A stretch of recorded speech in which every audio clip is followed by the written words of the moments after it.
Olá pessoal, hoje nós vamos falar sobre contagem. Mas antes, vamos ver como a matemática se aplica na nossa vida. O mundo sempre esteve cheio de aplicações matemáticas, desde o surgimento do homem. Quando olhamos para o céu e para a terra, por exemplo, eis que encontramos inúmeras aplicações matemáticas. As colmeias com seus prismas hexagonais de seus favos de extrema precisão, o círculo da lua cheia, um cristal de gelo com angulação precisa, entre outros. Nas praias, as ondas trazem um conceito de periodicidade, e o sistema solar nos traz uma riqueza sem fim de relações geométricas. No campo do engenho humano, os computadores executam a todo momento cálculos complexos, tomam decisões lógicas e resolvem problemas impossíveis de serem resolvidos sem eles. O computador é uma máquina que executa operações matemáticas. Desde a época das cavernas, o homem tem usado a matemática, calcula, conta e mede. Por exemplo, o homem dividia no passado a caça em partes iguais, conceito de fração. Media um pedaço de pele comparando comprimentos, ideia de maior e menor. O homem fabricava instrumentos de barro que eram seus padrões de medida, ideia de volume. Nessa época, o homem ainda não tinha descoberto a matemática como ciência. Apenas a usava com os recursos intelectuais que dispunha. A matemática foi se constituindo enquanto ciência pela necessidade de sobrevivência e transcendência do homem. O homem evoluiu no decorrer dos séculos e desenvolveu conhecimento sobre as formas matemáticas e as relações entre grandezas. E hoje, a matemática é uma ciência dinâmica e em constante evolução. Mas por que estudar matemática?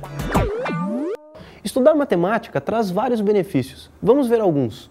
A matemática nos ajuda a estruturar as nossas ideias e definições, auxilia e desenvolve o raciocínio na resolução de problemas, promove a concentração, desenvolve a memorização. A noção mais básica da matemática, a contagem. A percepção de diferenças entre quantidades pequenas se chama senso numérico. Os seres humanos possuem senso numérico, além da capacidade de contar. Mas nem sempre os seres humanos souberam contar. Há milhões de anos, a humanidade somente conhecia os números até 3 ou 4. Ainda hoje, grupos primitivos como os pigmeus da África e os índios botocudos do Brasil somente conhecem números muito pequenos.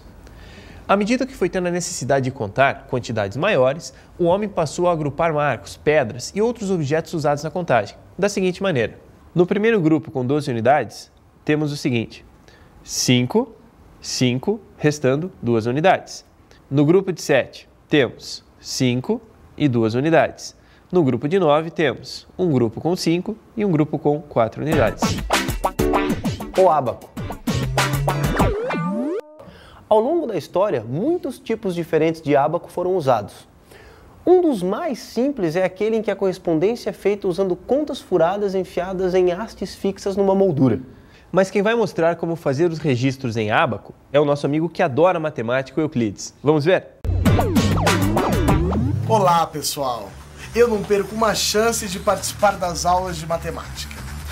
E já que estamos falando de ábaco, vou mostrar como ele funciona. Por exemplo, vamos representar o número 218 no ábaco. 2, 4, 6, 8 unidades, uma dezena e 2 centenas. Muito simples, não é? Agora vamos representar o número 1243. Vamos zerar o ábaco e começar de novo. 1, 2, 3 unidades. 2, 4 dezenas. 2 centenas. E 1 milhar. Fácil, não é? E para representarmos o número 7.000, vamos zerar tudo de novo. Mantém zerado na coluna da unidade, zerado na coluna da dezena, zerado na coluna da centena e na coluna da milhar, que é essa aqui, 1, 2, 3, 4, 5, 6, 7 unidades, que representará 7.000. Muito fácil, né? Agora vamos ver se você não perde mais as suas contas.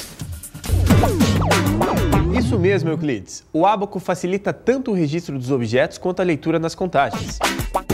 O sistema de numeração decimal. As características principais do sistema de numeração decimal são o princípio aditivo e multiplicativo. 128 significa 100 mais 20 mais 8, 128. Ou seja, 1 vezes 100 mais 2 vezes 10 mais 8 vezes 1. Valor de posição.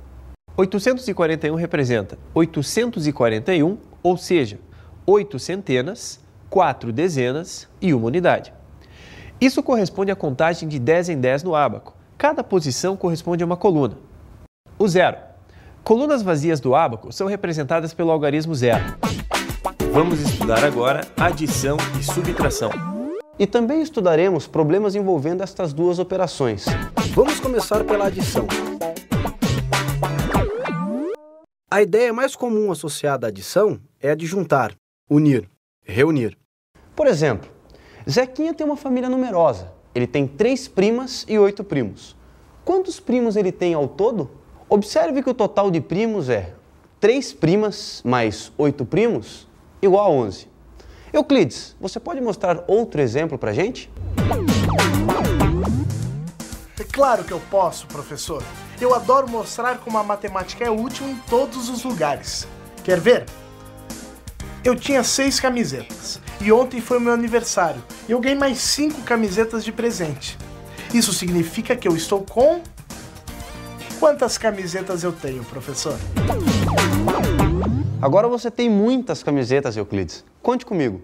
Você tinha 6 camisetas, ganhou 5, agora você tem 11 camisetas. Entendeu, Euclides?